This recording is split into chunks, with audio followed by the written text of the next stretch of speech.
깜짝 놀랐습니다. 난 각 없는 줄 알았어요. 오늘 설교 들어야 되는데 없으면 큰일 나지. 고맙습니다. 우리 하늘나라 가야죠.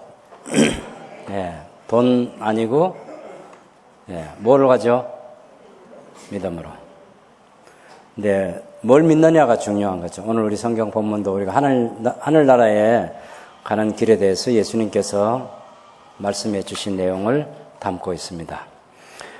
요한복음 10장 22절에서 42절까지는 예수님께서 마지막 십자가를 지시는 한 3개월 전에 일어났던 일이라고 보면 되겠습니다. 22절을 보면 예루살렘에 수전절이 이르니 때는 겨울이라. 그때 수전절이 돌아왔다. 정확하게는 그런 표현이고요. 수전절, 성전을 수리했다는 그런 말이죠. 성전 수리한 것을 기념하는 절기가 수전절입니다. 역사적으로 보면 이 주전 586년에 예루살렘에 제2차 기환을 했던 주전 586년에 멸망했던 예루살렘에 다시 돌아온 사람들이 성전을 건축했던 때가 주전 520년입니다.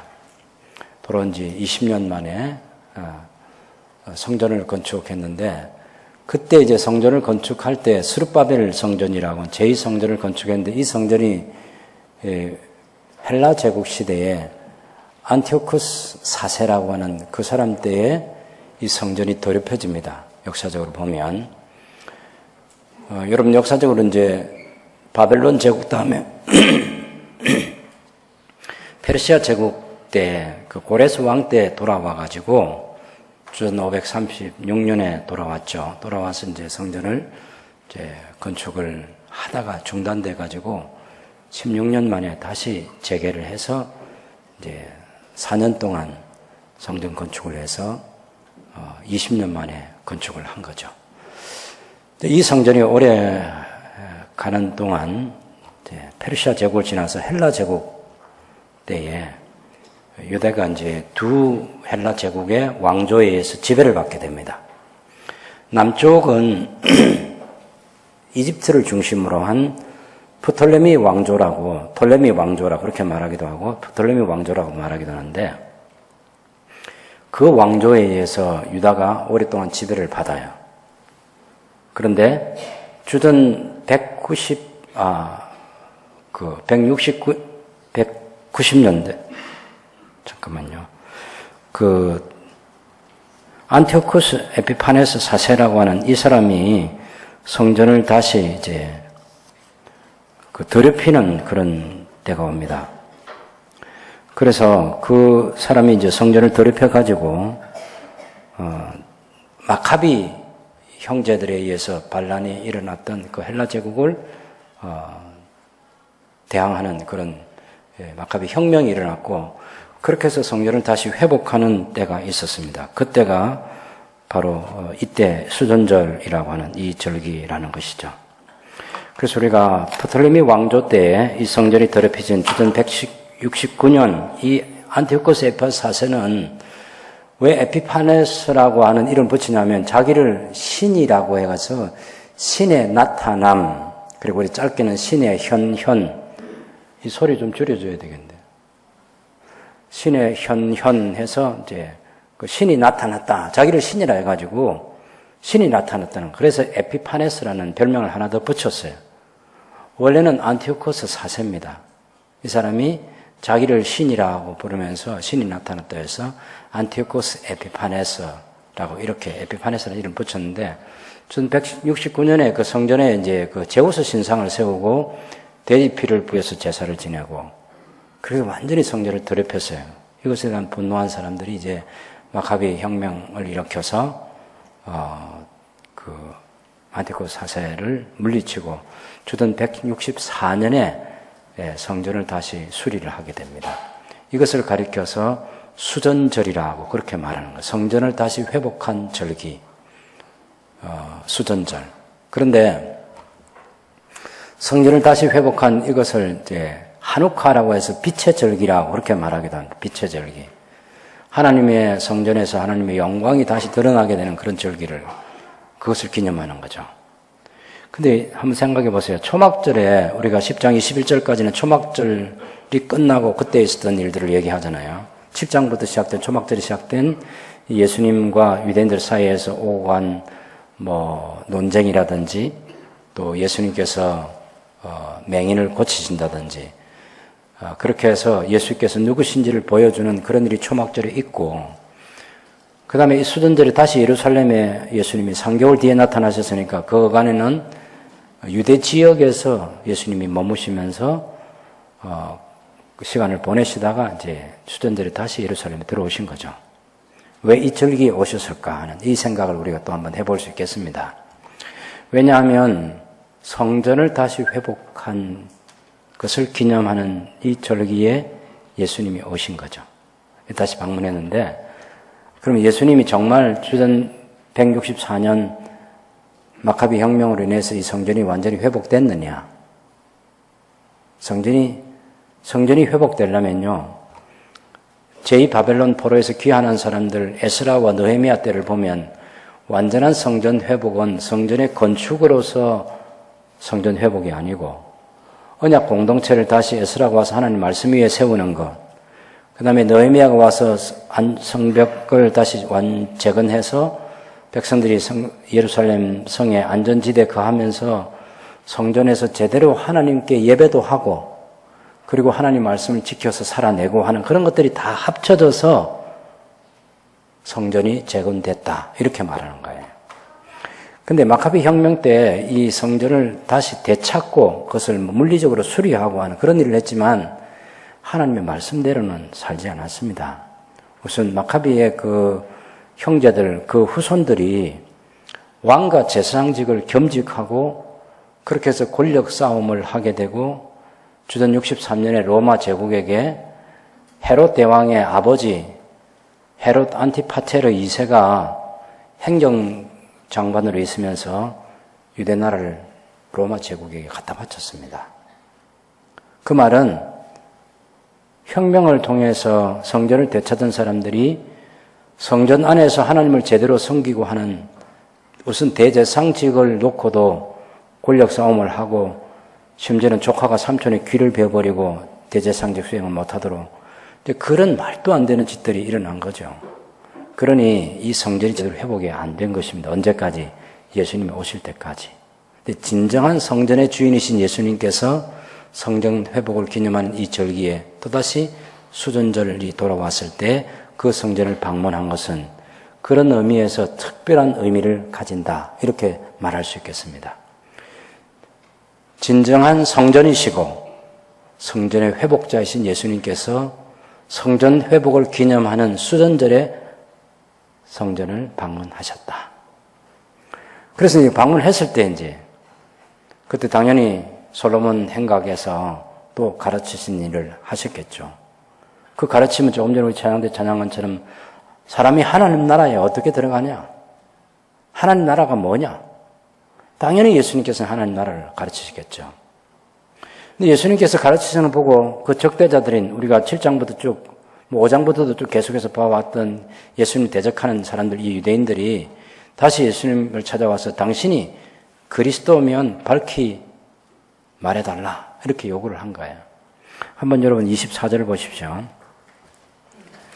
유대인들이 애워싸고 이르되 당신이 언제까지나 우리 마음을 의욕하게 하려 하나이까?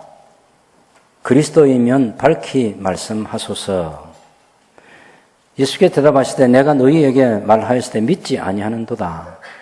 내가 내 아버지의 이름으로 행하는 일들이 나를 증거하는 것인데 왜 믿지 못하냐 하는 그런 얘기죠. 그 분위기가 조금 24절을 보면 우리 번역 성경을 읽어보면 굉장히 이 유대인들이 예수님께 정중하게 부탁드리는 것처럼 그렇게 번역이 되어 있습니다. 당신이 언제까지나 우리 마음을 의욕하게 하려 하나이까? 그리스도이면 밝히 말씀하소서. 믿기 위해서가 아니죠. 예수님이 그리스도라고, 내가 그리스도라고 말하는 순간 잡아갈 거죠. 예, 지금 적대자들입니다. 이 사람들은 예수님을 존경하지 않아요. 예수님에게 존댓말을 안 쓰는 사람들입니다. 심지어는 예수님 보고 미쳤다, 귀신 들렸다 이렇게 말하는 사람이에요. 그래서 이 분위기를 잘 알려면 8장에 가보면 알 수 있습니다. 8장. 예, 8장.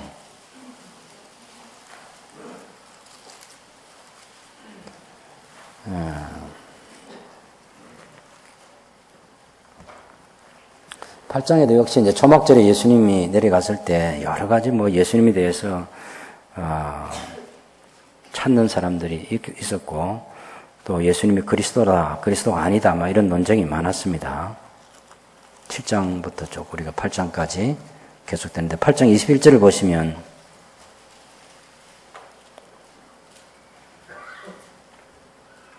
예수님께서 계속 이 문맥은 당신께서 이제 하나님의 아들이라는 것을 계속 정언하는 거예요. 하나님을 아버지라 하고. 그럴 때 21절에 다시 이르되 내가 가리니 너희가 나를 찾다가 너희 죄 가운데서 죽겠고 내가 가는 곳에는 너희가 오지 못하리라. 유대인들이 그가 말하기를 내가 가는 곳에는 너희가 오지 못하리라 하니 그가 자결하려는가? 예수님께서 너희는 아래에서 났고 나는 위에서 났으니 너희는 이 세상에 속하였고 나는 이 세상에 속하지 아니하였느니라. 그러면 내가 너희에게 말하기를 너희가 너희 죄 가운데서 죽으리라 하였노라.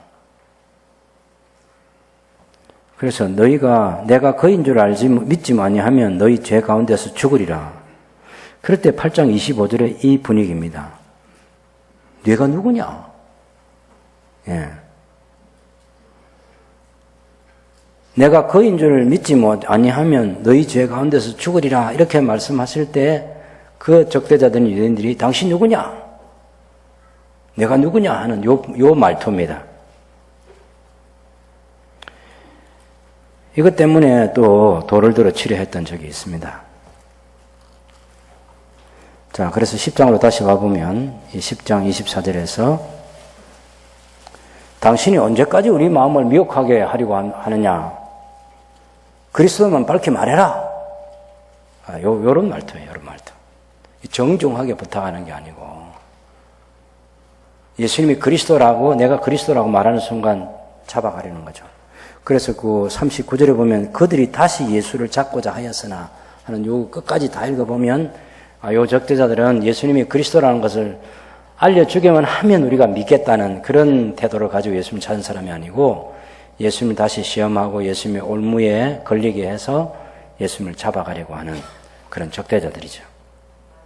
당신 그리스도면 밝히 말해. 그러니까 예수님이 내가 너희에게 말했잖아.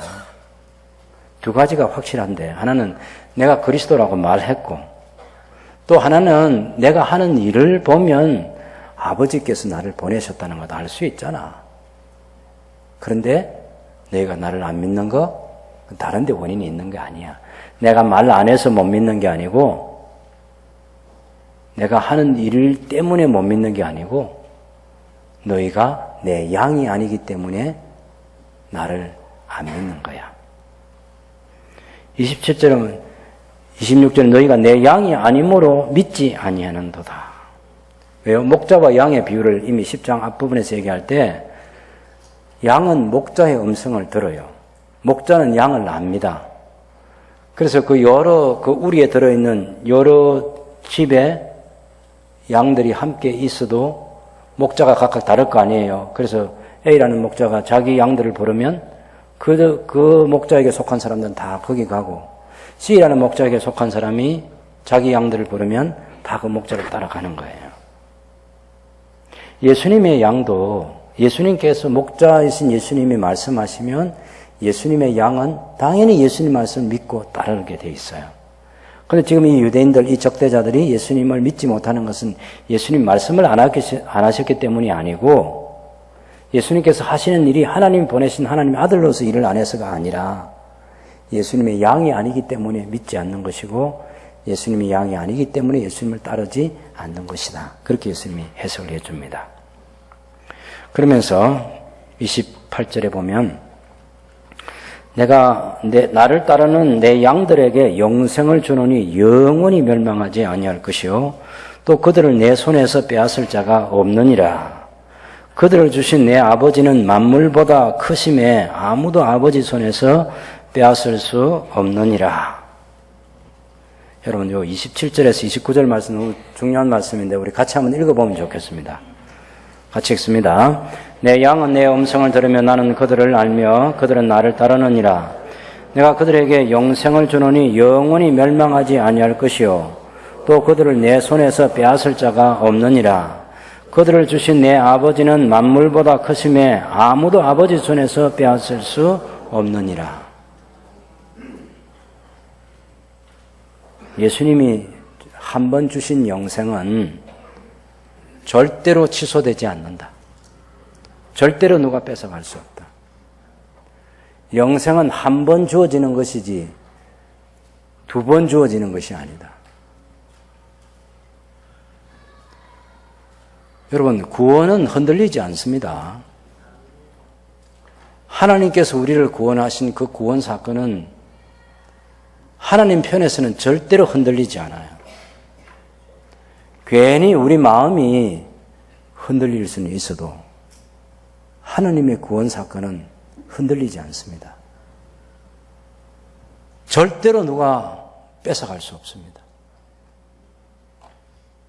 이게 절대 안전의 구원 보장이에요. 예수님의 손에서 빼앗아갈 수 없고 만유보다 크신 아버지의 손에서도 뺏어갈 수 없고,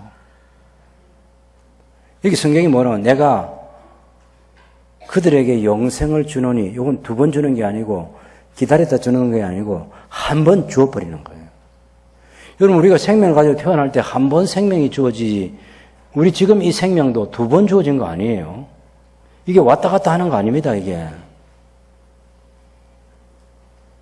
아니, 불안한 구원을 얘기하는 사람이 많아요.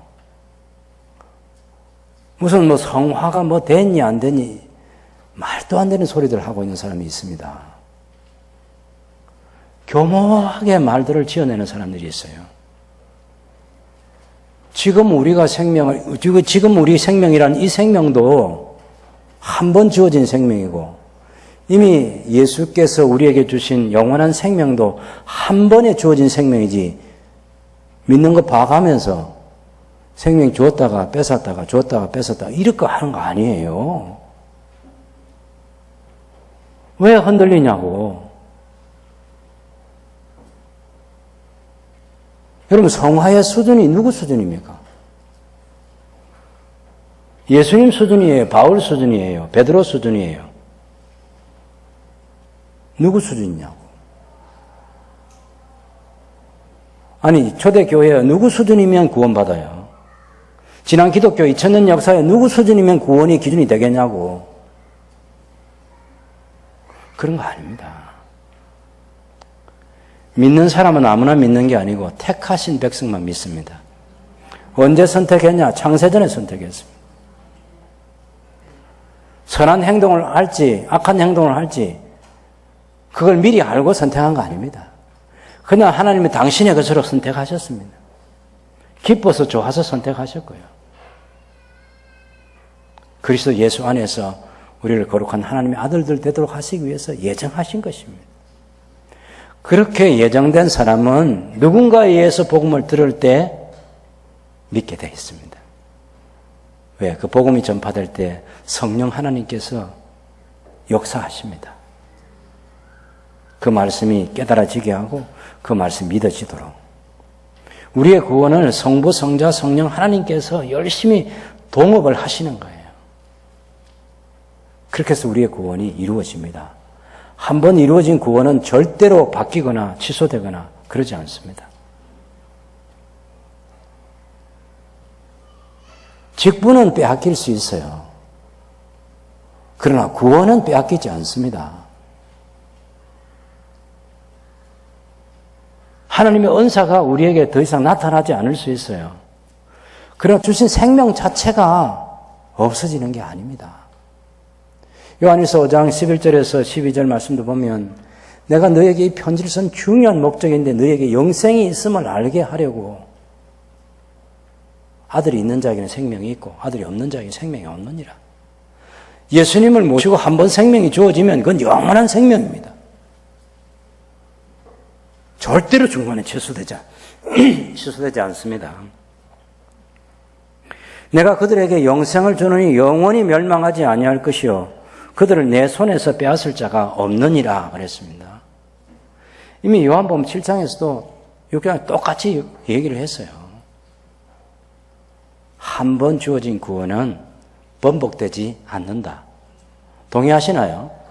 이게 절대 번복이 안 됩니다. 그걸 힘쓰고 애써서 번복시키는 사람이 있는데 그건 복음이 아니에요. 복음이 아니에요. 성경이 말하는 복음이 아니에요.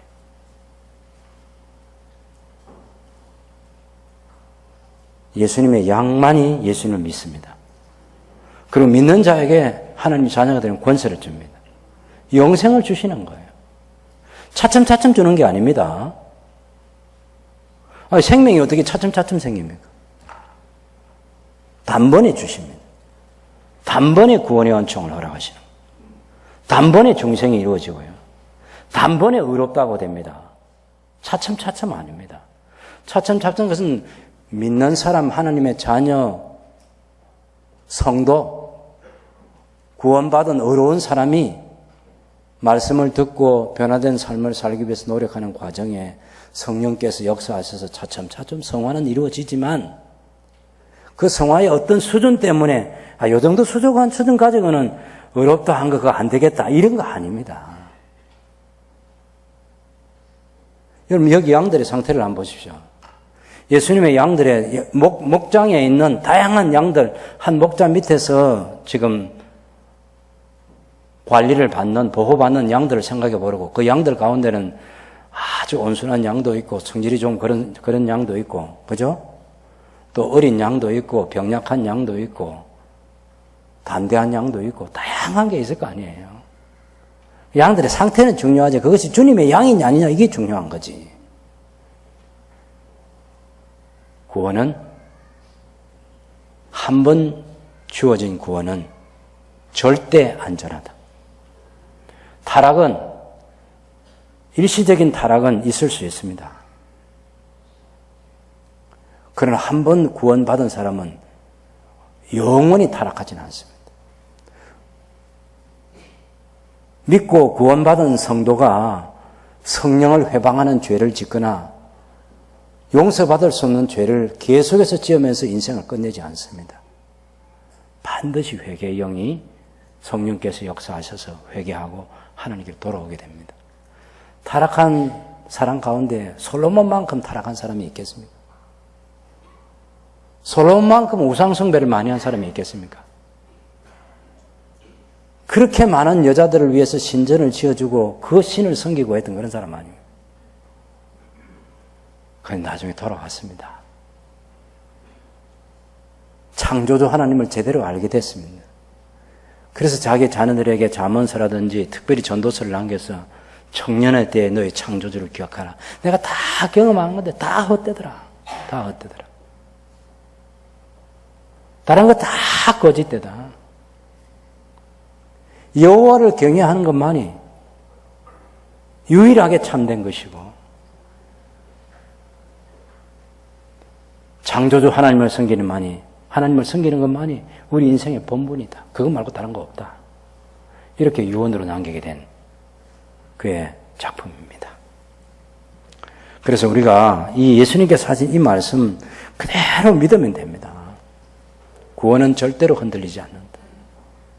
우리의 확신이 우리의 연약함 때문에 우리에게서 확신이 흔들릴 뿐이지 하나님의 구원은 예수님이 구원하신 사건, 성부 하나님께서 구원하신 사건은 절대로 취소되거나 뺏어가거나 누구나 훼손시킬 수 없다. 이게 성경입니다. 예수님이 이 말씀을 하시고 나서 폭탄 선언을 했어요. 지축이 흔들릴 만큼 이 땅에 일어나 어떤 지진보다 더 큰 지진이 일어날 만한 말씀을 하셨는데 30절에 나와 아버지는 하나이니라 그랬어요.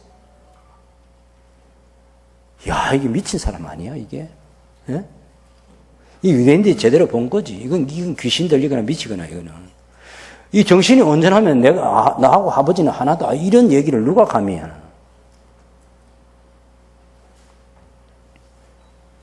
근데 예수님께서 나와 아버지는 하나다 그럴 때 너무 마음이 편안한 거 있잖아요. 이게.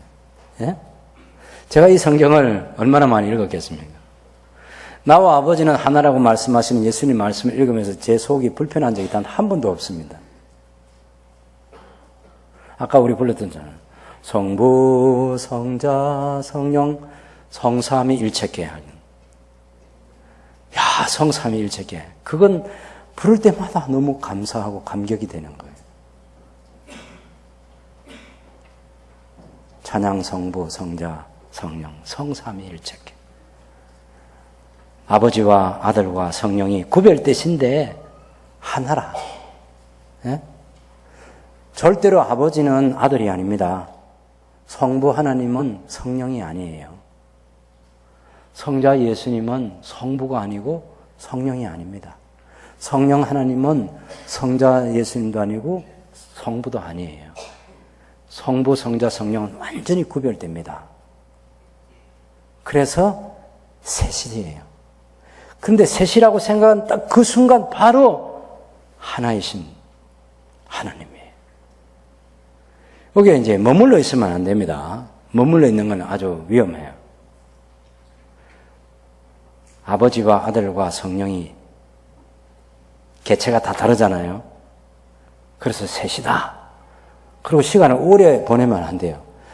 그렇게 셋이라고 생각하는 그 순간 하나인 거예요, 이게. 일체가 되신다. 거기 머물러 있으면 이단이 되는 거예요. 삼신이라고 말하면 이단이 돼요. 삼일이라고 말하면 이단이 되는 거예요. 예? 하나라고 생각하는 순간 셋이어야 되고 셋이라고 생각하는 순간 하나여야 돼요. 이게 굉장히 중요한 얘기를 제가 하는 거예요. 예, 머릿속에 마음속에 다 겪게 되는 셋이라고 생각하는 순간 하나고 하나라고 생각하는 순간 셋이고 너무너무 영광스러운 거예요. 이게. 여러분 셋이라고 말하면 삼신론자가 되고요. 하나라고 말하면 단일론 신자가 돼요. 중국에서 넘어온 이단이 있는데 위트리스니라고 하는 이단인데 형제교회라고 어디 창원에는 창원교회, 마산에는 마산교회, 이렇게 한 지역에 한 교회만 있어야 된다고 말도 안 되는 소리만 한 그런 이단이 있는데 거기는 삼위일체 하나님이 아니고 삼일 하나님이라 이렇게 말합니다. 셋이 하나가 되어버렸어요. 이제는 삼일로만 존재한다는 거예요. 삼일 하나님. 어떻게 셋이 하나가 됐냐? 아버지와 아들과 성령이 그 영이 됐다는 그 영. 여기 아버지도 아들도 성령도 들어와서 삼일이 되어버렸다는 거야. 이제 분리가 안 된다는 거예요.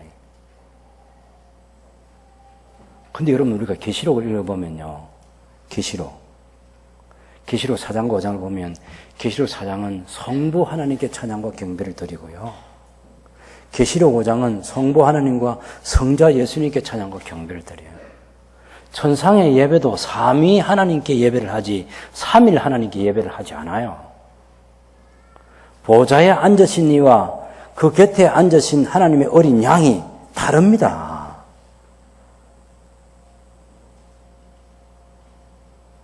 성부, 성자, 성령은 영원히 성부, 성자, 성령 하나님이세요.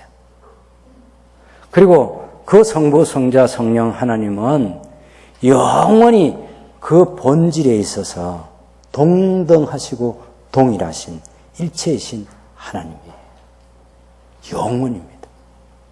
예수님께서 뭐라고 말씀하시냐면 나와 아버지는 하나다 그렇게 말씀하시고 아버지는 내 안에 나는 아버지 안에 있다 이렇게 얘기하잖아요.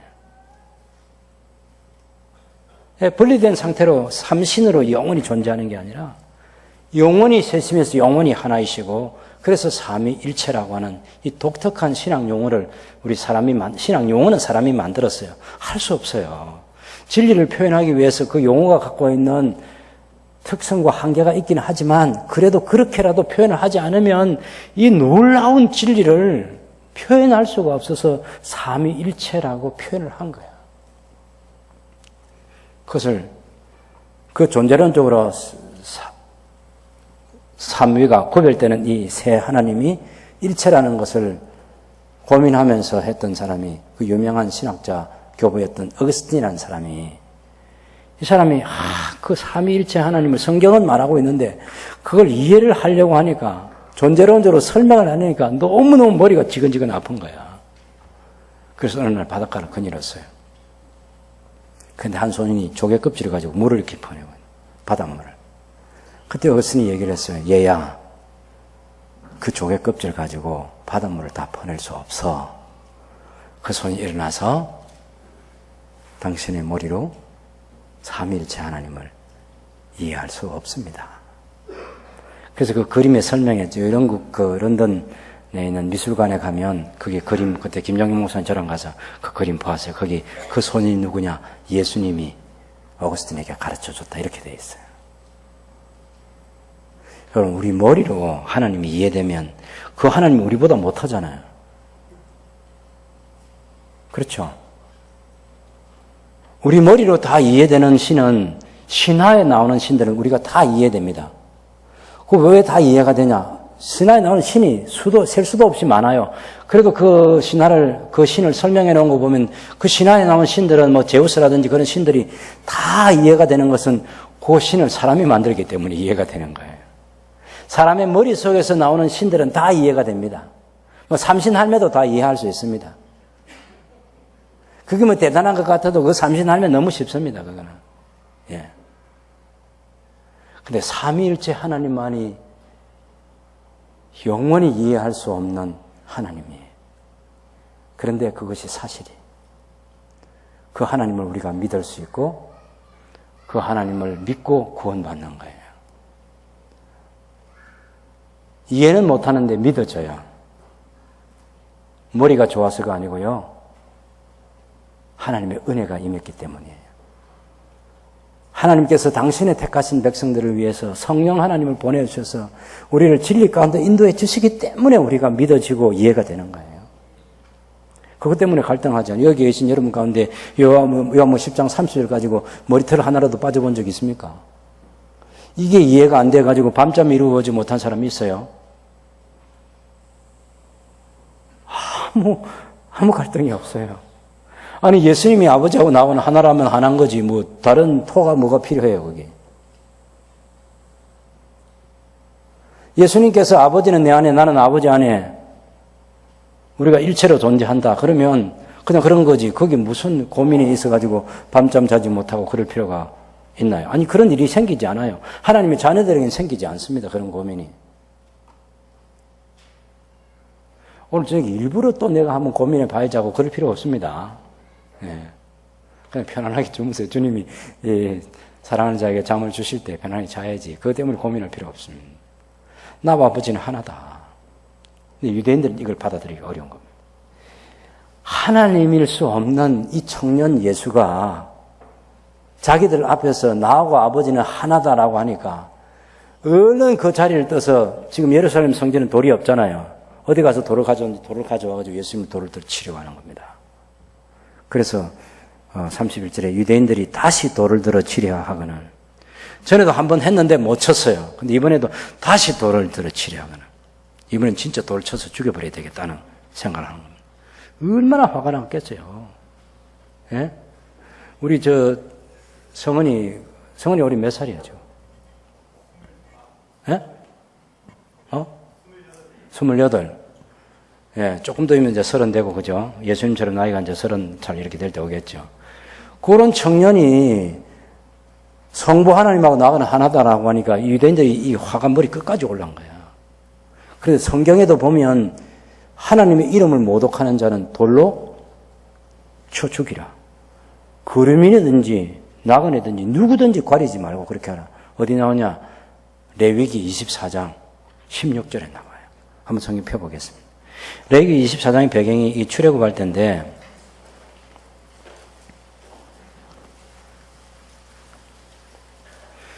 그때 아버지하고 엄마가 다른 유대인이 아닌 사람이에요. 엄마는 유대인의 히브리 사람이에요. 레위기 24장을 펴보세요.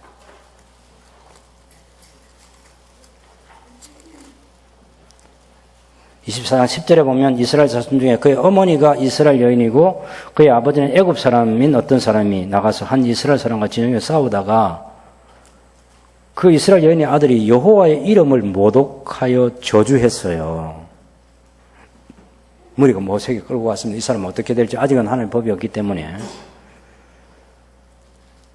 12절에 그들이 가두고 여호와의 명령을 기다리더니 여호와께서 모세에게 말씀하여 이르시되 그 저주한 사람을 진영 밖으로 끌어내라. 그래서 16절 다 같이 읽어봅시다.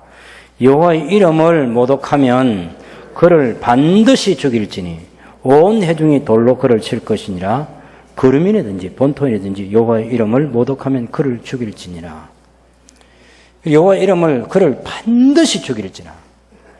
지금 유대인들은, 이 적대적인 유대인들은 예수님께서 나하고 아버지는 하나다 하고 하니까 이건 여호와의 이름을 모독했다 해가지고 반드시 죽여야 된다 해서 돌을 들고 지금 온 겁니다. 돌을 치려고 하니까 예수님께서 아니 내가 아버지로 말미암아 여러 가지 선한 일을 한 거 모르냐. 내가 한 선한 일, 이를테면 중풍병자 이렇게 준 거, 나병 환자 깨끗하게 한 거, 또 38년 된 형자 온전케 해준 거, 날 때부터 맹인된 사람 눈 뜨게 해준 거, 내가 행한 이 선한 일, 그 선한 일을 너희들이 다 알고 있는데 무슨 일 가지고 나를 돌을 들어 치려냐 하냐니까 당신의 한 선한 일이 아니고 당신의 말이, 예? 우리가 너를 돌로 치려는 것은 신성 모독으로 인합니다. 33절에. 내가 사람이 되어 자칭 하나님이라 함이로다. 그때 예수님께서 너희 율법에 기록된 바 내가 너희를 신이라 하였노라 하지 아니하였느냐. 성경은 폐하지 못하니 하나님 말씀을 받은 사람들을 신이라 하셨거든. 하물며 아버지께서 거룩하게 하신 세상에 보내신 자가 나는 하나님의 아들이라 하는 것으로 너희가 어찌 신성 모독이라 하느냐 하고 이렇게 얘기를 했어요. 여기도 오해하면 안 됩니다. 예를 들면 율법에 기록된 내가 너희를 신이라 했다. 혹은 하나님 말씀을 받은 사람들을 신이라 하셨다 하고 해서 사람이 신이 되는 게 아니고 신의 대리자를 신이라고 그렇게 불러주는 거예요. 출애굽기 7장 한번 볼까요? 출애굽기 7장.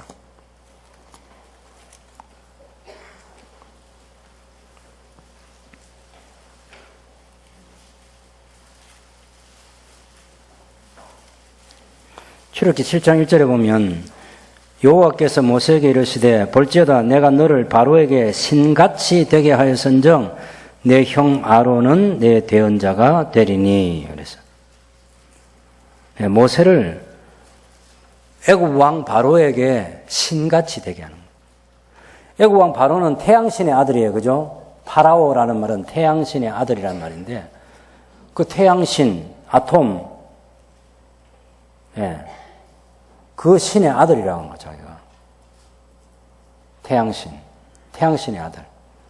근데 모세는 이제 그 바로를 상대하기 위해서 하나님께서 모세에게 너는 신이다. 이렇게 네가 신 같은 존재로 그렇게 해주겠다는 신의 대리자, 하나님의 대리자로 그렇게 불러주는 거예요. 재판관들도 그렇게 불렀어요.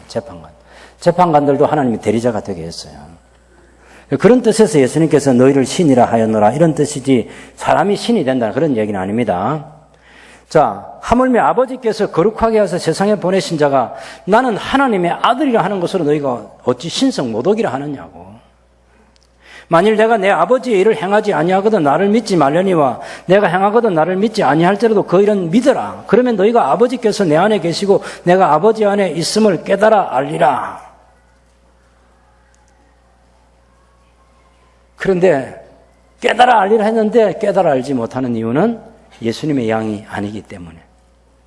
그래서 못 깨닫는 거예요.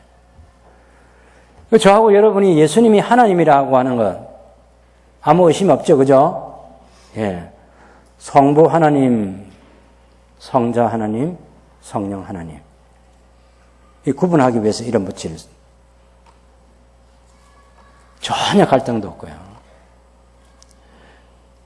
제가 좀 더 이 하나님에 대한 얘기는 이번 주 5월 31일부터 성령 강림절 집회할 때 더 얘기를 하겠습니다.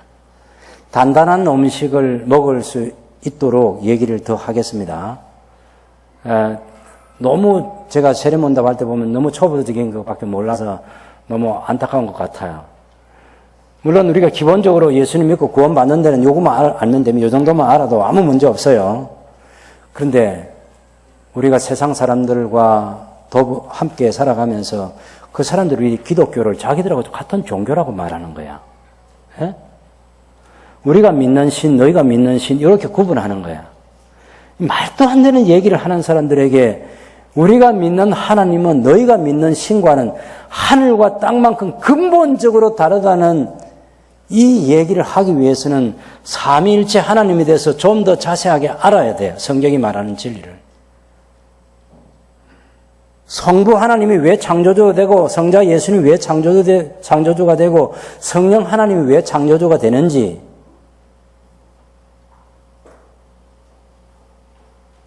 천지의 창조주이신 성부께서 여호와이시고 성자 예수님이 여호와이시고 성령 하나님이 여호와이신 것을 성경을 통해서 알아야 돼. 아까 얘기한 것처럼 우리가 믿는 하나님은 인간이 만든 하나님이 아니고 삼위일체 하나님, 영원히 이해할 수 없지만 영원한 본질이 동등하신 그 하나님에 대한 지식이 부요하면 부요할수록 우리의 마음속에 구원의 감격과 기쁨이 넘쳐나게 되고 우리의 신앙생활에 자긍심이 더 넘치고 우리가 다른 종교를 가진 사람, 다른 신앙을 가진 사람하고 이 근본 자체가 다른 이런 것들에 대해서 알기 위해서는 하나님에 대해서 더 알아야 돼요. 그래서 이번 성령 강림 주일에 그 얘기를 더 하려고 합니다. 꼭 참석해서 신앙생활에 이 진리의 확신을 가지고 신앙생활을 해야 돼요. 더 부유한 믿음의 삶을 살도록 제가 도와드리겠습니다. 그래서 이것 때문에 저와 여러분이 구원받은 거예요. 이걸 다 믿으면 얼마나 좋아. 그런데 절대 사람들이 다 믿지 않아. 그래서 예수님이 그 예루살렘 사람들이 자기를 돌로 쳐 죽이려 하다가 그게 안 되니 체포해 가서 또 이제 재판 절차를 거쳐서 죽이겠죠. 그래서 아직은 아니야. 3개월이 더 남아있어. 그래서 6월절이 돌아올 때까지 예수님은 아직 때가 안 됐기 때문에 그 장소를 피하셔서 더 얼마 동안 머무셨는데 이제는 요단강 저편으로 건너갔습니다. 41절, 42절을 보면 다시 요단강 저편 요한이 처음으로 세례를 베풀던 곳에 가셔서 거기 거하시면서 예수님께서 또다시 가르치시고 또다시 기적을 행하시고 그런 것들을 하셨겠죠. 그랬더니 많은 사람이 믿게 됐다고. 41절에 많은 사람이 왔다가 말하되 요한은 아무 표적도 행하지 아니하였으나 요한이 이 사람을 가리켜 말한 것은 다 참이라. 그리하여 거기서 많은 사람이 예수를 믿으니라 그랬어요. 예루살렘에는 많은 사람이 예수를 안 믿었어요.